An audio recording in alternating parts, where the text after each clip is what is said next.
ముందే పింఛన్ ఇచ్చాం. అంటే ఒక పట్టుదల పెట్టుకుని, అది కూడా నేను ఒకే మాట చెప్పాను, ప్రతి నెల మొదల తారీఖున పేదల సేవలో అనే పేరుతో నేను గాని, మా ఎమ్మెల్యేలు గాని, మా అధికార యంత్రాంగం, కలెక్టర్ మొదలుకొని అందరూ కూడా ఈ పేదవాళ్ళ ఇంట్లోకి రావాలి, మీ కష్టాలు నేరుగా తెలుసుకోవాలి, ఇచ్చే సహాయాన్ని కూడా మేము ఇచ్చినప్పుడు ఉండే తృప్తి, రెండోది మీ కష్టాలు చూసి మీతో కూడా అనుసంధానం అయితే చాలా బాగుంటుందనే ఉద్దేశంతో చేశాం. ఈ ఇంట్లో నేను చూశాను, ఆర్థిక ఇబ్బందులుంటే 10వ తరగతి చదువుకునే అమ్మాయి నిలిచిపోయింది. ఆ అమ్మాయి పట్టుదల కూలి పని చేయించే పరిస్థితికి వచ్చారు. ఆ అమ్మాయి పట్టుదలతో 10th క్లాస్ ప్రైవేటుగా పెట్టి పాస్ అయ్యింది. కొడుకును చూశాను, ఆ అబ్బాయిని ఏం చేశారంటే చదువుకోనికుండా 9వ తరగతి చదువుతా ఉంటే మెకానిక్ పంపించారు, 300 రూపాయలు వస్తుందని. తండ్రి మామూలుగా ఈ కూలీ పని ఎక్కడ ఇండ్లు నిర్మాణం చేసి అక్కడికి వెళ్తున్నారు. తల్లి అయితే అక్వాకల్చర్ పక్కన చేపలు అవన్నీ ఉంటే అక్కడ పనిచేస్తుంది. మొత్తం ఆ కుటుంబం బ్రతకడానికి పిల్లల్ని కూడా చదువుకు మానేశారు. ఇంకో పక్క ఇల్లు కట్టుకున్నారు. ఆ రోజు ఇల్లు కడితే ఆ డబ్బులు దగ్గర మీరు చూస్తే 65,150 రూపాయలు ఇవ్వకుండా 5 సంవత్సరాలు ఇబ్బంది పెట్టారు. ఇవన్నీ చూసిన తర్వాత నాకు అనిపించింది, ఆ ఇద్దరి పిల్లల్ని మళ్లీ చదివించాలని ఈ ప్రభుత్వం నిర్ణయించాం. తప్పకుండా ఆ పిల్లల్ని చదివిస్తానని చెప్పి మీ అందరికీ హామీ ఇస్తున్నా. అవసరమైతే ఆ అమ్మాయిని రెసిడెన్షియల్ స్కూల్లో పెడతాం, ప్రభుత్వం చదివిస్తాం.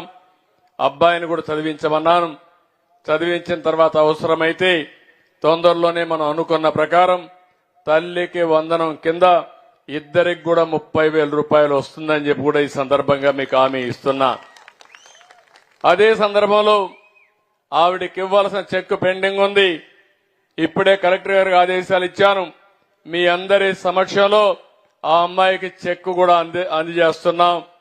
ఇక్కడే ఆ అమ్మాయి ఇక్కడ ఉంది. ఆ అమ్మాయికి కూడా ఈరోజు 65,150 రూపాయలు చెక్ ఉంటే 5 ఏళ్లుగా ఇబ్బంది పెట్టారు.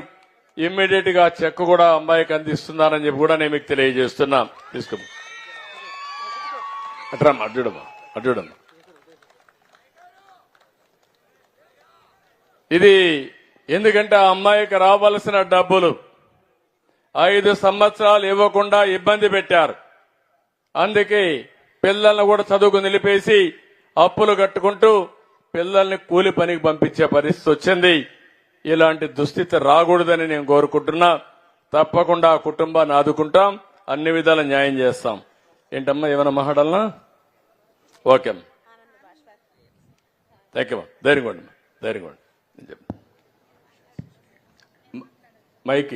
మైకివా.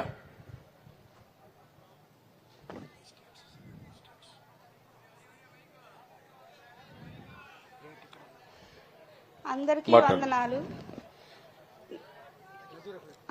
వందనాలు. తెలిసి తెలియక తప్పుగా మాట్లాడితే క్షమించండి. ధైర్యంగా మాట్లాడు. బాబు గారు చెప్పిన కుటుంబం నాదే. నా కుటుంబాన్ని ఆదుకుంటామన్నారు బాబు గారు. అలాగే నా పిల్లని చదివిస్తామన్నారు. పని పంపించే పిల్లలు నా పిల్లలే. కూలి చేసుకునే నా భర్త. నా అత్తగారికి పెన్షన్ వస్తుంది, నెలకి 4,000 1వ తారీఖుకి ఇస్తారు. నాకు మాట్లాడతాం రాదండి, ఏమన్నా తప్పుంటే క్షమించండి. ఫ్రీగా మాట్లాడమ్మా, నువ్వేం చెప్పాలి ఇంట్లోనే మాట్లాడు. గత సంవత్సరంలో బాబు గారి హయాంలో నేను ఇల్లు కట్టుకున్నాను సార్. అప్పుడు 2 బిల్లులు వచ్చేసాయి, మిగతాయి రాలేదు. వైసీపీ హయాంలో నేనైతే ఏ లాభం నాకేమి రాలేదు. బాబు గారి హయాంలో నాకు దేవుళ్ళలాగా సాయం చేశారు బాబు గారు. బాబు గారి సాయం నేను జన్మలో మర్చిపోలేను. బాబు గారు లేకపోతే నా ఇంటికి డబ్బులు వచ్చేవి కాదు. ఇప్పుడు నేను ఇల్లు కట్టుకొని ఇంట్లో ఉంటున్నానంటే బాబు గారి చలవే అది. బాబు గారి వల్లే నేను ఇల్లు కట్టుకున్నాను. ఇవాళ నా ఇంట్లో ఉంటున్నానంటే బాబు గారు చలవే సార్ అది. పిల్లల్ని వేసుకొని, చిన్న పిల్లల్ని వేసుకొని రోడ్డు మీద ఎలా వస్తే కూర్చొని తిన్నాను సార్ నేను అన్నం. ఒకప్పుడు నాకు ఉండటానికి ఇల్లు కూడా లేదు. నన్ను ఎంతో మంది ఎన్నోసార్లు హేళన చేశారు. కానీ ఇవాళ నేను ఇంట్లో ఉండి పావలా సంపాదించుకొని నా కాళ్ళ మీద నేను బతుకుతున్నాను సార్. నా పిల్లలకి చదివిస్తామని చెప్పారు బాబు గారు ఎప్పటికైనా సరే మీరే మాకు సీఎంగా కావాలి సార్. నన్ను ఏమన్నా తప్పు ఉంటే నన్ను క్షమించండి సార్. ఇంత వరదలు వచ్చి వానలు వచ్చినా కూడా మీరు చేసి వాళ్ళకి భోజనాలు కానీ ఏదైనా సరే వాళ్ళకి సాయం చేశారు. అందుకు మీకు కృతజ్ఞతలు చెప్పుకుంటున్నాను సార్. థ్యాంక్ యూ తల్లి. ఇప్పుడు ఆ అమ్మాయి పిల్లల్ని చదివించాలనే ఆకాంక్ష ఉంది, ఇల్లు గడవదనే బాధ ఉంది, అప్పుల బెడదుంది.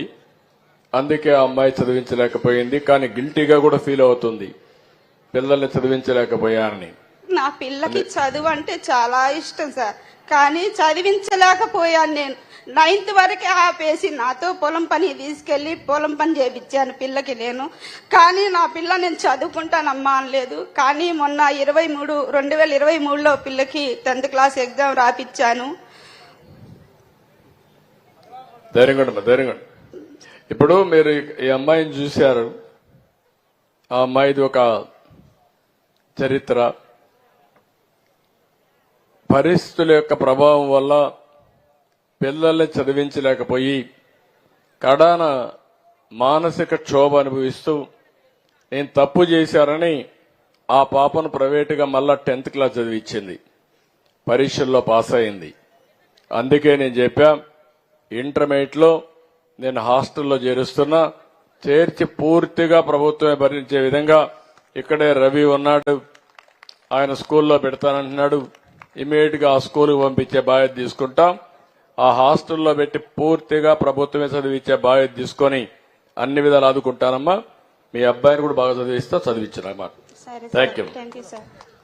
ఇప్పుడు ఇక్కడ మీరు చెప్పినట్టు మనం 4,000 రూపాయలు పింఛన్ ఇస్తామంటే మన తర్వాత తక్కువ ఇచ్చే పింఛన్లు చూస్తే 2,500 రూపాయలు హర్యానా ఇస్తున్నారు. అంటే మనం ఇచ్చేది అన్ని రాష్ట్రాల కంటే, ధనిక రాష్ట్రాల కంటే ఎక్కువ ఇస్తున్నామంటే అది పేదవాళ్లపై నుండే అభిమానం.